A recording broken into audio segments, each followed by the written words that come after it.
بسم الله، اللهم صل على محمد وعلى ال محمد. هتعملي النهارده غدا ايه يا رشوشه؟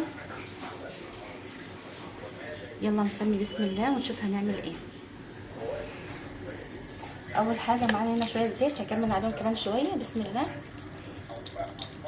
قلبي وجعني. بسم الله الرحمن الرحيم. طبعا بقى الزيت ده غالي، فعشان كده بقى بنحافظ عليه واي نقطه. بسم الله الرحمن الرحيم.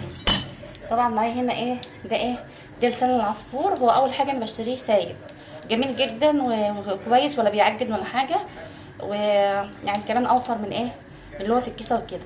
ممكن اجيب ب5 جنيه، ممكن ب10، على حسب ما انت عاوزه. بسم الله. هنحمره بقى اهو. تمام.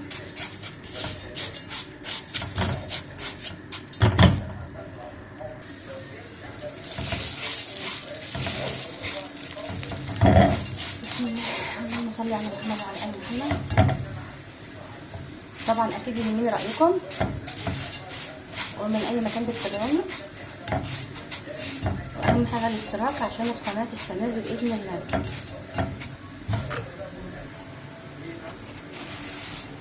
طبعا خلاص، لسه كمان كمان حته صغيره، وان شاء الله يكون اللون حلو معانا اهو. تمام.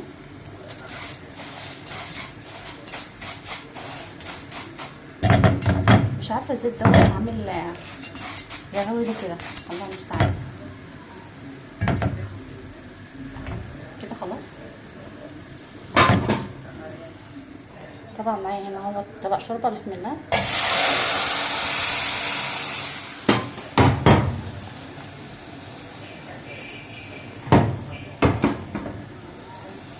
خلاص كده يا رشا، كده احنا عملنا لسان عصفور.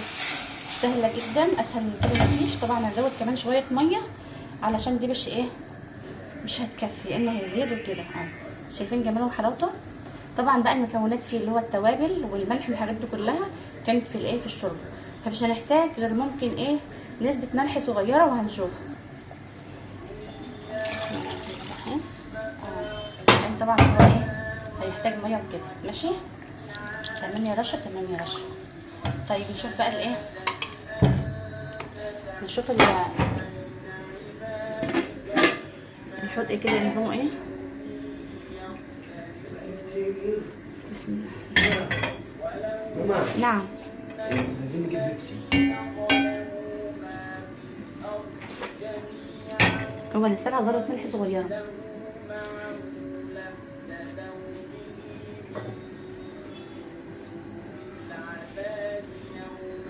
ذره صغيره. بسم الله. خلاص كده الف هنا وشفا.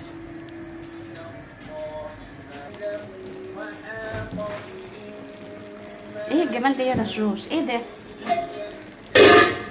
المستعان. محشي مره واحده. ايوه.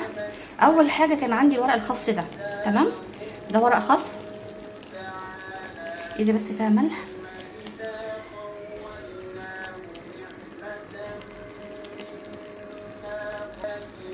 اول حاجه ورق الخاص ده كان عندي بقاله يومين في التلاجة. يعني كل ما بشتري خاص بقوم شايله الورق وعينه، ممكن احتاجه في اي وقت او كده. تمام. اما البتنجان ده انا كنت جايباه من السوق، اللي هو امبارح كان ال4 جبته. هو كيلو ونص ب10. اما غير كده هنا ب12 جنيه. تمام اهو. طبعا بقى لسه شغاله اهو، ولسه نار بجد. اللهم اجرنا من النار. الله بجد تحفه ما شاء الله. سهله خالص واقتصاديه، مفيش فيها اي حاجه ولا اي تكاليف ولا اي ولا فراخ ولا الكلام ده خالص. كل الحكايه شويه خس كانوا عندي، وجبت عليهم كيلو ونص بتنجان، والف هنا وشفا.